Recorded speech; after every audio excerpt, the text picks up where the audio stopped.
Hello বন্ধুরা, আজকে আমরা বিভিন্ন সবজির নাম বাংলায় জানবো। হ্যাঁ চলো। আলু, বেগুন, কুমড়ো, মূলা, গাজর, টমেটো,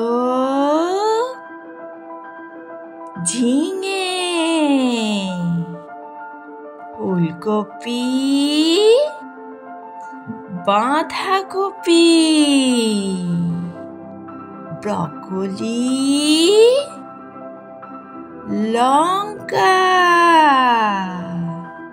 ক্যাপসিকাম, পেঁপে,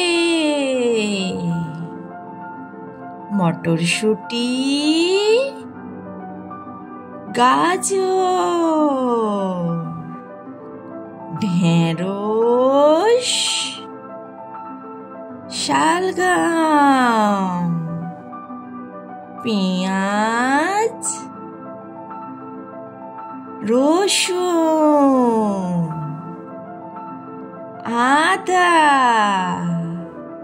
তাহলে বন্ধুরা, তোমাদের সাথে দেখা হচ্ছে পরের দিন একটা নতুন ভিডিও নিয়ে। আজকের মতো তাহলে টাটা।